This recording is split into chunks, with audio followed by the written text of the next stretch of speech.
Bueno, y en este momento abrimos en el foro un espacio para la conversación, ¿no? Un diálogo en torno a las claves actuales en los procesos de selección de talento.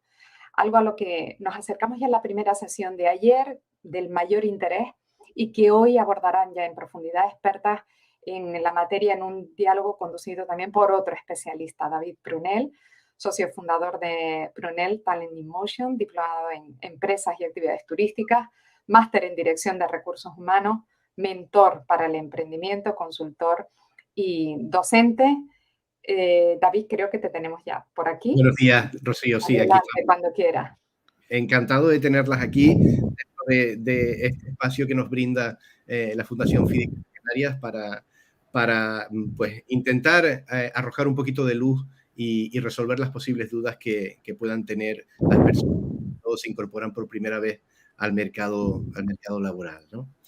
Yo quisiera empezar este diálogo con una reflexión sobre qué es un proceso de selección desde ambas perspectivas, qué fases tiene, qué deberían de conocer los potenciales candidatos y candidatas que se enfrentan por primera vez a un proceso de selección. ¿Qué tanto miedo, incertidumbre y ansiedad les puede generar? ¿Cuáles serían esas claves que deberían de tener en cuenta a la hora de entender qué es un proceso de selección? Teresa, ¿empiezas tú? Vale. Bueno, buenos días. Gracias a David por la presentación.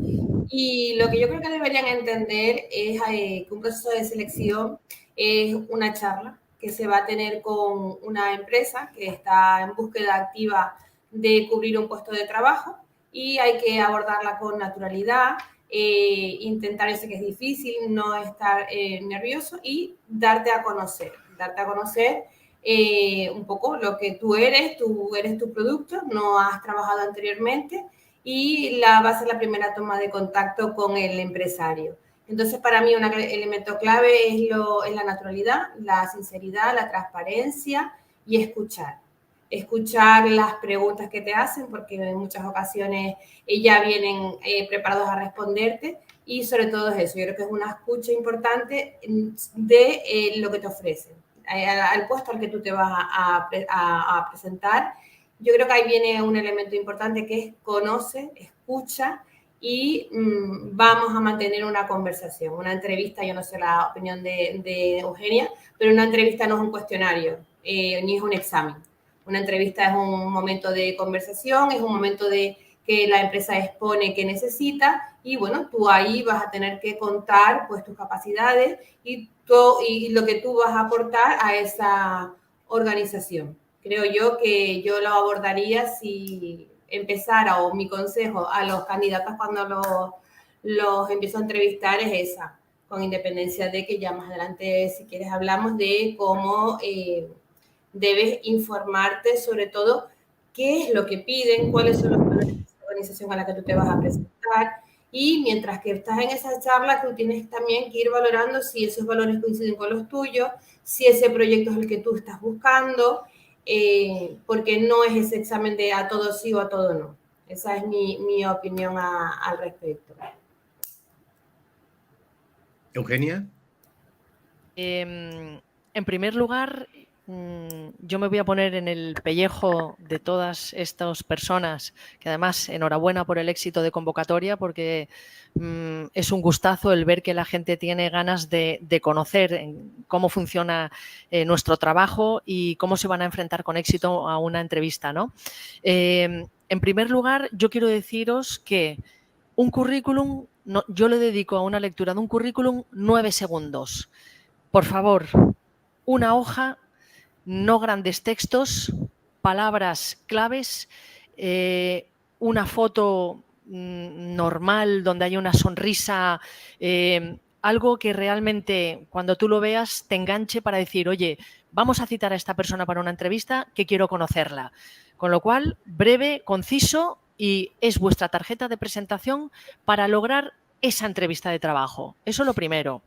Lo segundo, un proceso de selección son varias etapas, desde que lanzas tu currículum por una oferta hasta que llegas a la entrevista.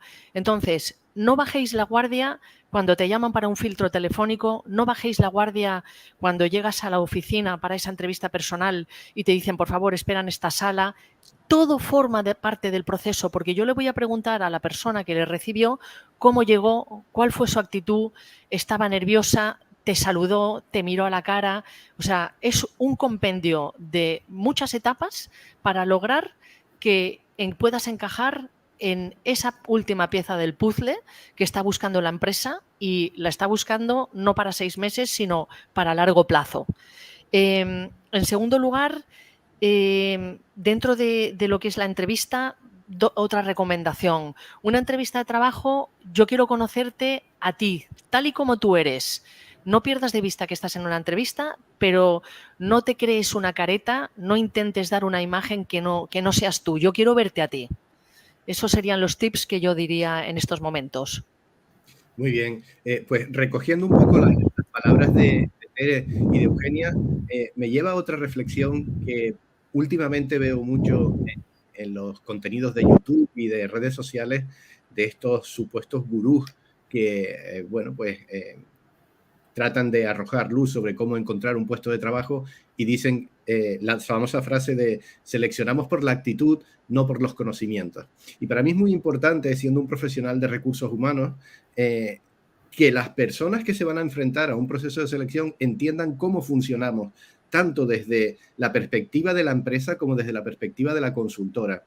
Nosotros no vamos a hacer un proceso de selección para alguien conocerlo y decidir si lo vamos a seleccionar o no, sino que trabajamos contra una herramienta concreta que se denomina DPT o descripción de puesto de trabajo, donde vienen reflejados qué características debe de tener la persona a la que vayamos a contratar desde el punto de vista de los conocimientos técnicos, de las habilidades y competencias y luego también de la actitud.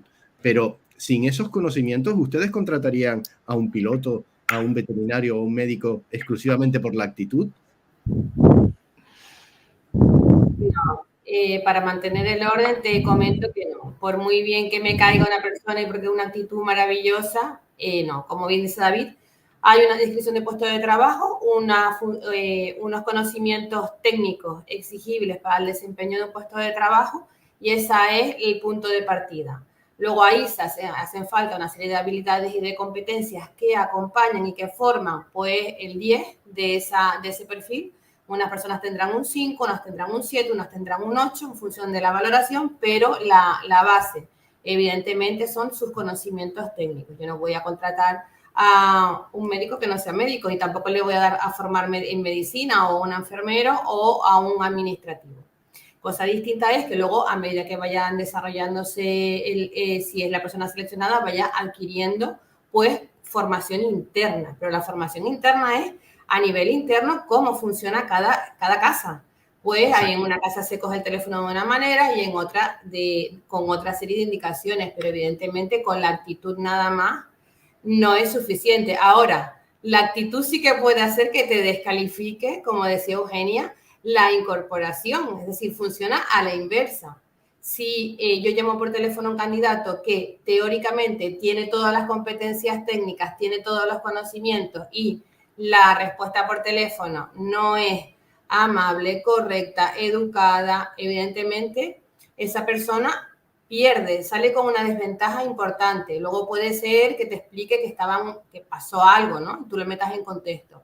Pero yo creo que la actitud es clave, porque suma, sí, pero es que también resta. Entonces, si tienes todos los conocimientos técnicos y la actitud no te acompaña, en este caso, penaliza.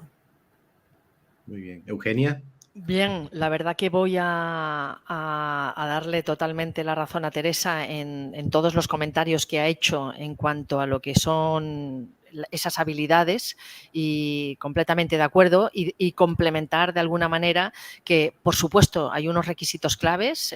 Si tienes que hablar inglés, o hablas inglés o no lo hablas, no hay término medio. Y además me hace gracia cuando le preguntas a alguien, ¿hablas inglés? Sí. Y entonces sí, automáticamente digo, bien, le digo en inglés, cuéntame qué has hecho en el día de ayer. Espérate, es que no venía preparado. Siguiente. Es decir, si realmente tenemos un conocimiento, vamos a ser consecuentes de nuestras respuestas y de dar un feedback que sea real, porque automáticamente se va a ver si lo tienes o no lo tienes. Pero en cuanto al tema de las habilidades, para nosotros hay dos que son claves en los candidatos de Nexo, y que es la pasión, sentir pasión por lo que tú vayas a hacer, y luego la humildad.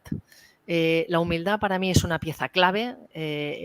Cuando haces un filtro telefónico y de repente te encuentras una persona detrás que intenta manejar la entrevista o que realmente trata de vender una imagen de sí por encima de lo que realmente es el puesto de trabajo, automáticamente descartamos a este tipo de personas. Con lo cual, ese filtro telefónico tenemos que detectar que la persona es cercana, comunicativa, que nos escucha, que no se va a soltar al rollo, como decía antes Teresa, porque la entrevista es entre dos. Yo no quiero que venga alguien aquí a soltarme un rollo, yo quiero llegar a conocer a esa persona, y si esa persona es capaz de escucharme y de responderme activamente y creando un vínculo especial, pues al final esa persona va a conseguir lo que se ha propuesto, que es engancharme y seguir en la siguiente fase del proceso. Muy bien. Continuando con esto, desde la perspectiva de los posibles candidatos y candidatas que están ahora mismo viéndonos, que se enfrentan al mercado laboral por primera vez, quería que habláramos un poco de los transfer skills, las habilidades transferibles, porque muchas veces me he encontrado que los alumnos que terminan sus estudios y se incorporan al mercado laboral no son conscientes de todas las competencias y habilidades que llevan consigo en su mochila durante los años de estudio, y simplemente se centran en lo que no tienen, que es obviamente la experiencia, y pues van con una actitud errónea a los procesos de selección. ¿Cómo podríamos valorar o hacerles ver que desde el punto de vista de las empresas hay ciertas habilidades que ellos ya poseen y que para nosotros son valiosas? ¿Tere? Mira, yo creo que la mayoría de los estudiantes pueden tener una serie de competencias como es una actitud abierta, ganas de aprender, el pensamiento analítico y de innovación, el aprendizaje activo, el pensamiento crítico, la creatividad y el uso tecnológico. Y no solamente es que yo lo crea, es que yo tengo alumnos en práctica y lo voy valorando todos los años. Y hay alumnas en prácticas que se sientan y tú le das cualquier tarea y te lo cuestionan y te preguntan, oye, ¿y esto por qué lo han hecho así hasta ahora? Y si te parece que lo hagamos así, y tú conoces esta herramienta que es mucho más cercana para una presentación y no utilizar el antiguo PowerPoint, y si ponemos esta línea, tú te has dado cuenta que aquí le falta el tips de la igualdad. Es decir, yo creo que ellos tienen ahora mismo esa mochilita de todas esas competencias que ya han ido trabajando, y no solamente en la carrera, sino en todo su desarrollo, y lo que tienen que es ponerlas en valor, pues tienen que poner en valor todas esas competencias. Yo creo que eso es una combinación entre esas competencias y, para mí, 5 habilidades que dijo la chica de la presentación anterior, que yo estoy totalmente de acuerdo, y son muy sencillas, que es ganas. Tú tienes esa competencia y tienes ganas y las activas y las pones en marcha. Ilusión. La ilusión es lo que te mueve. La ilusión es eso que tú te presentas y si te dicen o ves un programa que están utilizando y tú estás haciendo las prácticas y por la tarde ya te pones a investigar, el compromiso, la actitud, y se cierra el broche con la frase de Eugenia, que es la pasión. Todo esto lo puedes traer de casa. Todo esto no hace falta ir a hacer el máster a Harvard, porque lo puedes tener y se puede poner en valor, pero se lo tienen que creer, y luego ya viene la capacidad de compromiso y de trabajo, que no solamente es toda esta teoría y toda esta parte. Muy bien. Eugenia. Muy bien. Me voy a volver otra vez a poner como si yo acabara de terminar mis estudios. Terminas tus estudios, te sueltan al mercado laboral, Dios mío, ¿y ahora qué, no? O sea, si es que no sé nada, tengo mi título, pero es que no sé nada. Y además no sé cómo son las empresas, qué empresas, sectores, un poco complicado. Es decir, el primer trabajo, conseguir el primer trabajo es lo más difícil de todos. Pero una vez que consigas tu primer trabajo, luego ya van a venir todos unos detrás de otro. Y además, el de conseguir el primer trabajo no va a ser el primer trabajo para toda la vida. Para eso tendrás que seguir escalando y seguramente estarás en una empresa y cambiarás a otra siguiendo una hoja de ruta y, si es posible, mejorando. Pero desde el sentido de práctico, ¿cómo voy a creérmelo? Pues yo creo que hay dos cosas. Por un lado, las prácticas de empresa. Si os dedicáis a hacer prácticas, cuantas más prácticas, mejor, vais a perder el miedo, vais a conocer lo que os gusta, lo que no os gusta, y vais a coger esa seguridad de decir, oye, pues yo puedo con esto, yo puedo aportar esto. Y la clave es creértelo. Una vez que te lo creas, ya irás a una entrevista de trabajo muchísimo más fuerte, te vas a sentir más seguro y vas a poder enfrentarte con éxito seguro. Y por otra parte, hacer entrevistas. También lo decía la persona de la charla anterior, eso me ha gustado. Ten práctica y te harás maestro. Cuantas más entrevistas de trabajo puedas hacer, más seguro te vas a ir sintiendo. Y aplicar sentido común, que esto no es científico, esto es sentido común. Eugenia, quería aprovechar lo que acabas de decir, teniendo en cuenta que los tres, además del perfil profesional que tenemos en el campo de recursos humanos, los tres somos docentes también. ¿Realmente creéis que tal y como está enfocada la formación actual, formación de los máster como de la formación a nivel de grado, los alumnos salen preparados para enfrentarse a nivel general, no habrá carreras y carreras, para el mercado laboral o no? ¿O es demasiado teórico todo? No sé si Teresa quiere responder, perdón. No, di Eugenia, di tú. Vale, vamos a ver. Depende del alumno. Si yo me dedico a meterme en la universidad y a meterme en mis estudios y a aislarme de lo que realmente hay ahí fuera, voy a terminar mi carrera y me voy a ver perdida. Si yo me dedico a meterme en foros, a ir a charlas, a ir a jornadas, además la universidad está continuamente promoviéndolo. Si yo me dedico a eso, yo me voy a sentir preparada a enfrentarme a lo que es terminar mi formación y luego saber qué hay ahí fuera. Pero no nos podemos aislar. Igual que no nos podemos aislar de la formación continua, no nos podemos aislar tampoco de lo que es el mundo de la empresa, el mundo de trabajo, y desde primer curso. Desde primer curso tenemos que estar metidos en eso.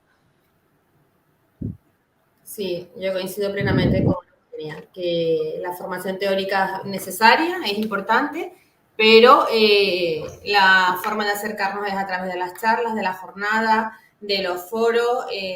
Las redes sociales actualmente nos ofrecen un abanico enorme de actividades y todo eso tienes que ir compaginándolo y hasta que vayas cogiendo confianza y seguridad en ti mismo. Vale, no quería dejar pasar un comentario que hizo Eugenia antes, y es que nos están bombardeando últimamente por todas las redes sociales con la importancia de la inteligencia artificial, ¿no? Y el campo de los recursos humanos no es menos. Se habla muchísimo de la inteligencia artificial en los procesos de selección y los ATS, ¿no? Los Applicant Tracking System, que rechazan los currículum de manera automática, y por eso hay que redactarlos en unos formatos concretos y de una forma específica. Pero la realidad estadística dice que solo el 35% de las empresas a nivel mundial utilizan estos sistemas, ¿no? Ese 35% llevado a nivel nacional es mucho menor, y a nivel pues, regional en Canarias todavía será menos.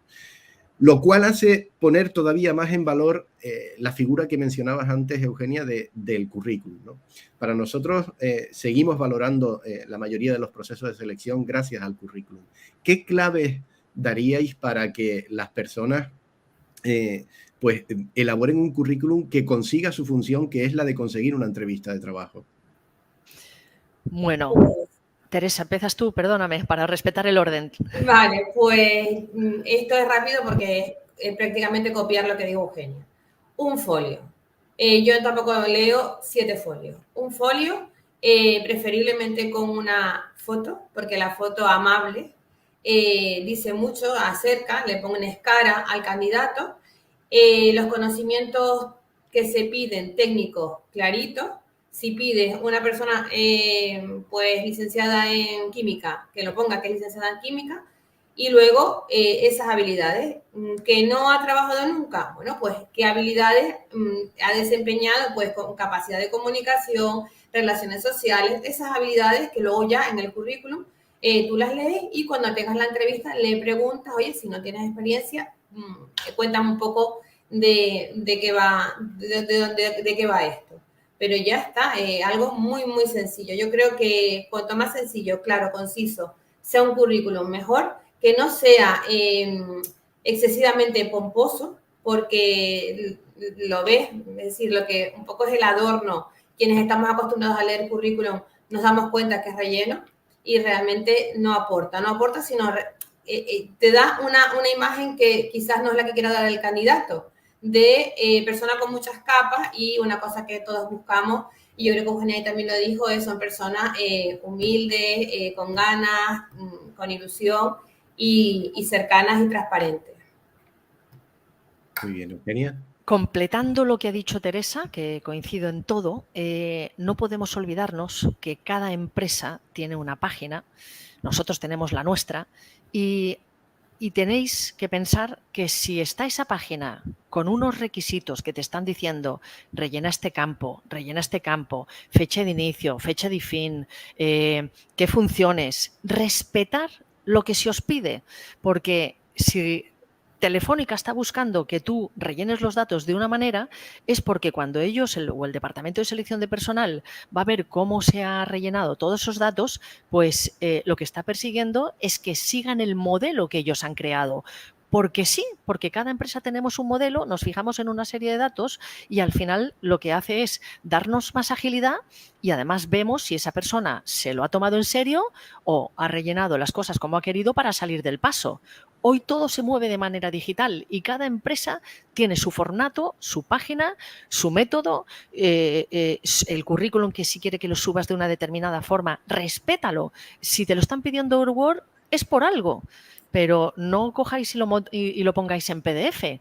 Cada empresa tiene su método y tenemos que seguir el que nos solicitan. Muy bien.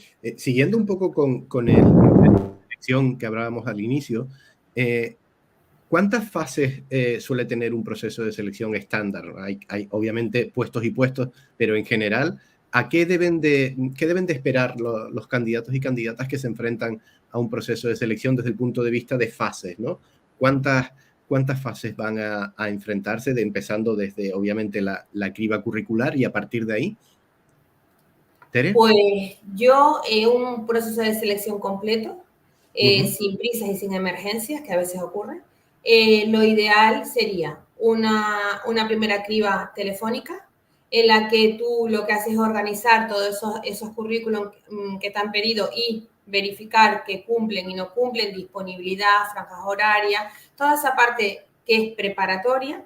Luego a mí me gusta una segunda entrevista que habitualmente realizo yo, en la que hago una valoración global del candidato y además le cuento cuáles son los valores de mi organización y qué se espera de ese puesto de trabajo a la que la persona aspira. Y luego le pregunto si una vez ha recibido esta información quiere continuar en el proceso de selección, ¿vale? Porque para mí es muy importante que la persona coincida con la empresa. Como dice Eugenia, para trabajar y buscar trabajo hay que estar trabajando, ¿vale? Eso no quiere decir que vayas a rechazarlo, pero el primer trabajo es lo que te mete en el camino de buscar trabajo. Pero es cierto que yo siempre les cuento, me dedico a esto, ¿te interesa? Y he tenido algún candidato que me ha dicho, mira, pues a mí esa forma de trabajar no me va. Y ahí hemos terminado el proceso de selección, porque es que si no, empezamos mal. Una vez el candidato le gusta y coincide con los valores que yo le cuento de forma general, a mí me gusta, pues a lo mejor conseguir 3, 4 candidatos. Y esos 4 candidatos, la última fase la tiene el jefe de equipo, y lo ideal que he hecho en alguna ocasión, pero para mí sí que sería lo ideal, es que los integrantes de ese equipo participasen en la última fase. De tal manera que el jefe de equipo y los compañeros conozcan al candidato. hay un feedback tanto para el candidato como para el equipo. Una vez se cierra eso, yo recibo la información y se toma una decisión. Pero es verdad que en la segunda fase son todos válidos. Va a entrar únicamente pues el encaje en ese equipo de trabajo. Esa es la ideal, la teoría ideal. Muy bien. Eugenia. La verdad que nuestros procesos son más complicados, y digo son más complicados porque a nosotros nos dan un encargo, nos definen muy bien el puesto de trabajo, la empresa, todos los requisitos, absolutamente todo, y a partir de ahí empezamos a sacar la posición, empieza la fase de reclutamiento. Una vez que ya reclutamos y tenemos todas esas personas que queremos empezar a filtrar, las filtramos telefónicamente. Si el filtro de teléfono lo han pasado, se les cita en Nexo. Una vez que llegue a Nexo y ya supere esa entrevista de trabajo, entonces ya va al final y igual que Teresa, nosotros siempre le presentamos al cliente la famosa terna. Tiene que haber una terna porque una selección es una comparación de candidatos para quedarnos con la persona más adecuada a esa empresa y a ese puesto. Y claro, todo ese trabajo que nosotros hacemos, luego al final esa terna la presentamos al cliente, con lo cual vuelven otra vez las entrevistas que parten de cero y ya con el cliente lo normal es que hayan otras 2 entrevistas. Es decir, es más complejo, pero porque nosotros nos encargamos de seleccionar esos mandos y directivos para nuestros clientes, con lo cual forma parte de un proceso interior nuestro y luego el externo. Yo también quiero decir a todas las personas que nos están escuchando que tienen que tener muy claro que no hay una segunda oportunidad para una entrevista de trabajo. Una vez que hagas esa entrevista, va a haber un feeling y ese feeling no lo vas a cambiar. Ese es el que hay. Hay gente que dice, oye, es que hice una mala entrevista, me gustaría que me volvieran a ver. Me encantaría, pero ya la imagen que tú has dejado ya no la vas a cambiar. Eso ya se quedó ahí. Con lo cual, que no quemen las bazas y que si van a una entrevista, que lo den todo. Muy bien. Tenemos una pregunta en el chat de Nassim Aswani que dice, con respecto al inglés es curioso porque en mi caso me ha pasado que me lo exigen a mí, que soy inglesa nativa, pero el propio reclutador no sabe el idioma. Bueno, pues curioso tu experiencia, Nassim. Yo en realidad que también soy medio inglés, de madre inglesa y de padre español, lo que hago en el momento de hacer la entrevista, comprobar el nivel de inglés, es pasar a hacer la entrevista automáticamente al inglés y ahí ya compruebo más allá de lo que pueda tener en los títulos que acredite, ¿no? Para mí es fundamental hablar y mantener la entrevista en inglés. David, pero yo creo que aquí es importante tener en cuenta que el entrevistador no exige el inglés por un capricho. Claro. Como si estás entrevistando y quieres una persona que sea ingeniería en química. El entrevistador no es químico. Totalmente. Totalmente. De hecho, es que el detalle de comprobar el nivel de idioma no es simplemente por ticar un box y decir que bueno, que hemos comprobado que habla el idioma, sino es que el puesto lo exige. Y claro. En el caso mío, en una multinacional, al día siguiente de incorporarse al puesto, tenía que automáticamente hablar en inglés con sus compañeros en otros países, ¿no? Porque es el idioma de la multinacional. No es un capricho que tengamos los seleccionadores, sino que es una exigencia del propio puesto de trabajo. Pues veo que no hay más preguntas.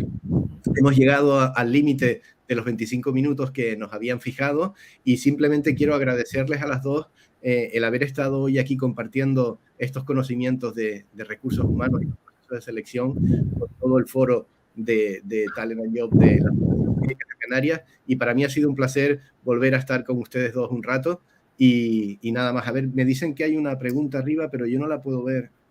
A mí no me entra. Lo siento, Nelson, pero no me aparece. Pues muchísimas gracias a las dos, lo dicho, y para mí ha sido un placer volver a estar con ustedes y espero que haya servido de utilidad a las personas que están conectados al foro de Fídicas a Canarias. Muchas gracias, David. Muchísimas gracias y sí, esperemos haber contribuido a la búsqueda de empleo de estas personas jóvenes que seguro que vienen ahí con muchas ganas. Muchas gracias. Gracias. Adiós. Gracias. Pues seguro que sí. Muchas gracias a los tres, a David, Eugenia y Teresa, por este diálogo tan rico en conocimiento, en detalles, ¿no? Y por desvelarnos, David, claves tan importantes a tener en cuenta de los procesos de selección de talento, ¿no? Vistos desde dentro. Así que muchísimas gracias. Y gracias a ti, Rocío, por coordinar tan magníficamente todas estas sesiones y muchas gracias a la Fundación FIDE por contar con nosotros un año más. Un placer. Un abrazo. Gracias. Igualmente.